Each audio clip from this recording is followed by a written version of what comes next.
I think it's been a long time coming to start with. I think the plans have been there in principle for several years now, and it's something we've always felt we've been working towards, but something we feel is now achievable. And it's achievable for the right reasons in terms of the income the club have generated over a number of seasons, but also the reasons behind why we need or why we want the new buildings and the new facilities. A lot of investment has gone into the stadium and the pitches alongside that and the pitches outside here to get them to a certain level which justifies our position in the football pyramid, and now we need the buildings to go alongside that. And there's a reason why we keep saying we need the buildings. It's what we can provide for the players, not only first team players but academy players as well, and then the community on the back of that. So lots of areas we're looking to address, but anyone who's spent any time at the Cliffield training ground will justify how difficult it is to be a functional working environment in these buildings.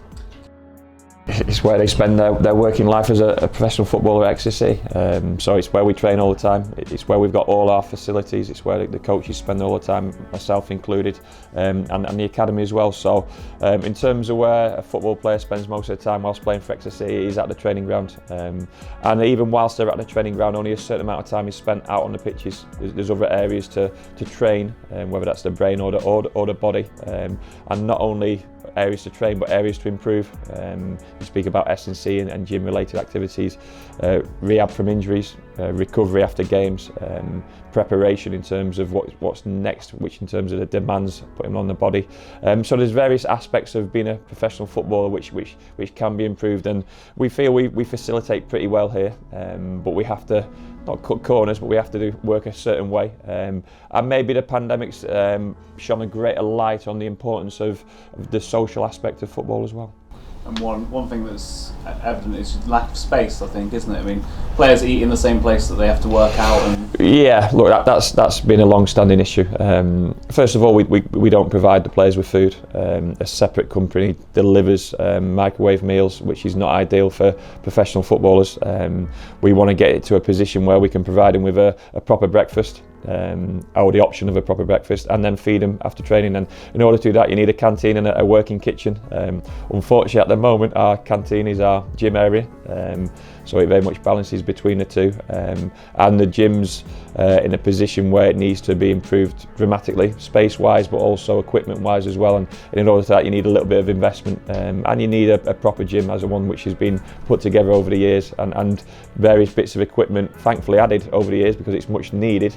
But it's always been added on top of it, and there's not really enough space. And it's not only ourselves, because obviously we're generally in the gym canteen as it's known, but the academy use the porta cabins outside, which certainly aren't ideal. With winter on the way, it's where these issues are probably highlighted a bit more.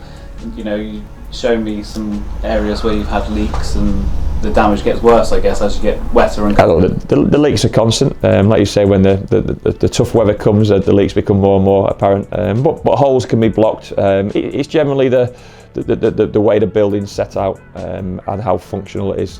The kit room is what it is. We've got Sue and Sam working in there at the moment, and they're working together. But similar to the provision of not providing food for the players, we don't wash their kit at the moment as well. So all things which most football clubs probably take for granted, and the provision provided by most professional football clubs, not only at our level but at levels below ourselves, we can't quite manage here at Exeter City, and that's due to whatever reason, but that's certainly something we're looking forward to being able to do and to provide for the players.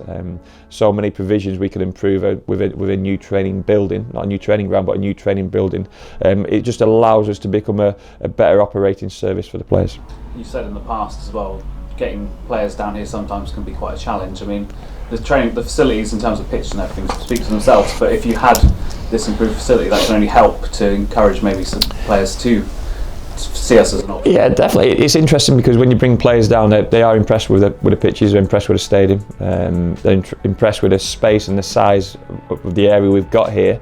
But then, you know, we are cutting corners with the buildings, and like I say, when the players are only spending a certain amount of time on the grass, they're spending the rest of the time inside these buildings, and like you touched upon, as winter approaches, they'll be in more close confined spaces really, which isn't ideal. We need more space and we need more facilities to keep them not occupied but to keep them working. You know, they don't just come in, they train and have their food and then go again. They keep working for several hours throughout the day to make themselves better players and to make us a better team. And you know, it's not just ourselves, that's the academy as well, and maybe more importantly within the academy, because they're still developing. They're not as senior in terms of their age and their bodies, so a lot more investment is spent in terms of getting them to the players they need to be. As you alluded to earlier as well, this is something that's been in development for a long time, so you know everything's been factored in here. It's not a rushed decision. Oh, it's certainly not a rushed decision. I think I've seen so many plans over my time as manager, and even before that as coach. You know, I remember speaking openly with Paul, and he spoke about his hopes and expectations of a new training building, and the plans have changed slightly and altered, and obviously the pandemic has had a huge effect on the market and the cost of this sort of project, I suppose, which is a real shame, but you know, we couldn't predict that and we're just reacting off the back of it. But hopefully that hasn't delayed what's going to happen next, and that's more and more investment into what is already a well-functioning team. You think about the income that the club's created from generating from player sales over a long period of time. There's no reason why that can't increase over the years with more investment in the playing side of it. To those trust members who are maybe a little bit on the fence, I think this highlights just how strong a club we are, that we can do things like this, you know, with the fans as the owners, and give them the opportunity to have their say on it as well. Yeah, absolutely. I mean, I think we're all aware that this is not a once-in-a-lifetime opportunity, but it's coming around off the back of the Ollie Watkins windfall, which is a great story because he's one of our own. He's gone on to play in the Premier League, gone on to play international football, and that all started with ourselves. And his pathway, that everyone knows it, that experience he had here, it was second to none. And the fact that this has brought this opportunity around cannot be underestimated. And anyone who's got not any questions, but any understanding of what it's like to be a professional footballer, think about this place as their workplace, if that makes sense, whether that's an office, a school, a library, wherever that may be, might be outdoor work.